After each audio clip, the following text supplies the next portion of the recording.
If you are running on empty today and you feel like you're doing everything right, holding it together, managing your home, your relationships, your responsibilities, trying to be a good human, and yet your body feels like it's vibrating with a kind of restless, horrible rage you can't place, stop trying to fix it.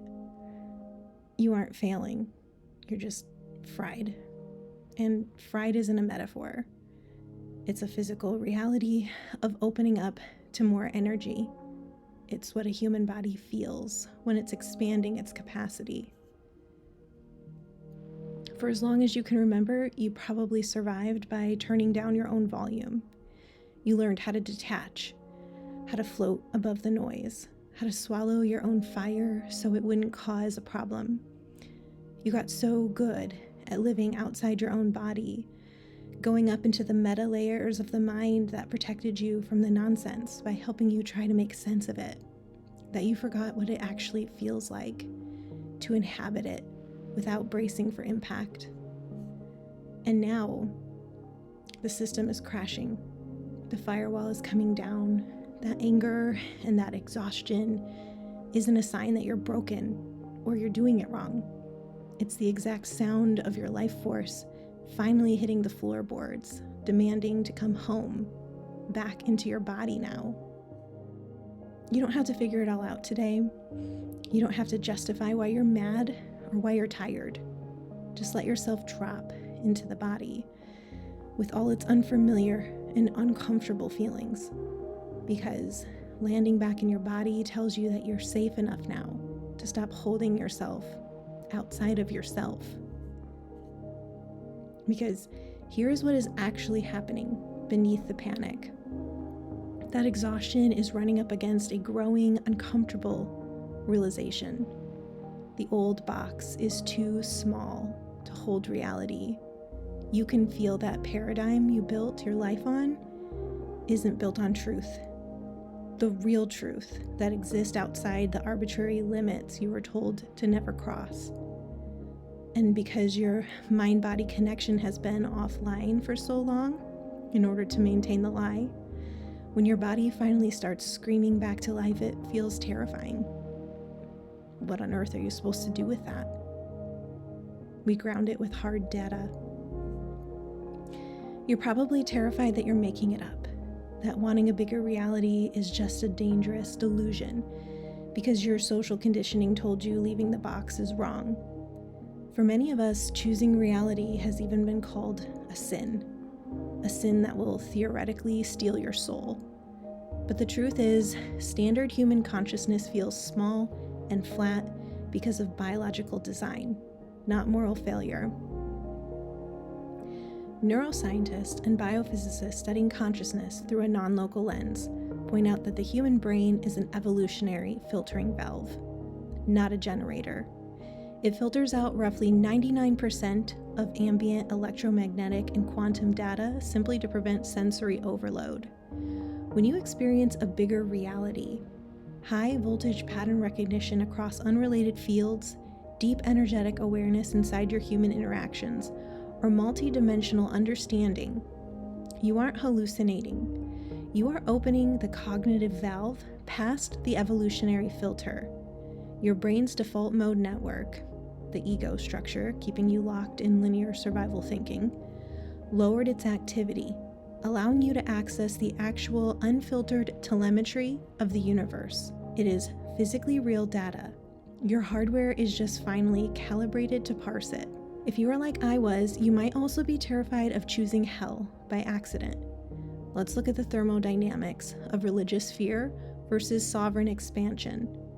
In a closed thermodynamic system, like a religious paradigm built on eternal damnation, infinite punishment, and external control, entropy always wins.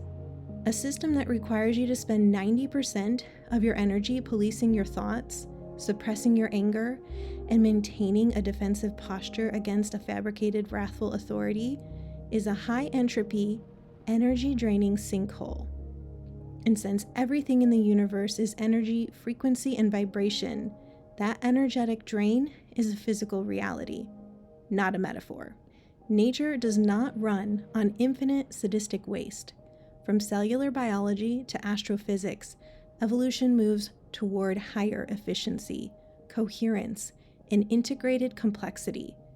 The moment you drop the fear of hell and stop feeding the ghost of your upbringing, your biological system stops wasting literal energy on internal firewall maintenance. The reason this new reality feels both more expansive and more logical is because it requires less energetic friction. It is the thermodynamic path of least resistance. Coherence is effective. Fear is a structural leak. As you feed your energy back into yourself instead of the fear, your literal body upgrades, your senses sharpen, and your awareness expands. Another reason you might avoid sinking into your body is the belief that you can never, no matter what, just relax. That's not your fault. Your life taught your amygdala to stay locked in a chronic, low-grade survival loop, treating theological doubt or socially agreed on limitations like an immediate physical predator. When the nervous system is chronically flooded with religious or social terror, the vagus nerve stays locked in its sympathetic activation. You literally cannot access the prefrontal cortex, the seat of higher reasoning, pattern matching, and peace. Because the primitive brain is screaming that safety depends on hypervigilant compliance. The moment you realize reality is governed by physics, geometry, and sovereign electricity rather than arbitrary moral damnation, the threat matrix collapses. The nervous system shifts out of a defensive freeze and into ventral vagal activation, the biological state of actual safety. You can relax because the mathematical data of reality supports your existence. The universe isn't waiting to punish you for expanding. It is built out of the exact electrical architecture we are mapping. Listen to me. You might or might not fully grasp all of this right this second, but you aren't making this up. You aren't breaking the rules, and you aren't risking damnation by looking at the data. Look at the biophysics. Your brain is a receiver, not a cage. The terror you've been feeling was just a high-entropy feedback loop, a biological glitch caused by running a survival program designed to keep you small and compliant. The moment you step outside the box, the math actually starts working. Even if you don't fully grasp the mechanics, you don't need to understand it to receive it. You just have to walk out of the cage. We aren't guessing at a bigger reality. We are observing the actual thermodynamics of a coherent system. Moving towards sovereignty isn't a rebellion against God. It is a structural upgrade from a broken, high-friction engine to a clean, low-impedance flow. You are allowed to let go of the fear because the physics of the universe don't require you to panic, to keep spinning. They will spin with or without humans in it. They certainly don't need our fear. The math checks out. Go ahead. Come back into your body. It's gonna feel rough for a bit as you get used to the current of electricity flowing through you, but it's going to complete the circuit. It's going to empower you. You don't have to fully understand the mechanics to do it, because either way, being in your body and receiving reality is infinitely better than staying a layer above your life where you can't actually live fully embodied because you are staying outside of reality to support a lie that locks you out of yourself. It's safe to come down here now. You have the say in that. Ground the bigger, now provable reality as truth in your body. It's safe. Start taking your place in reality.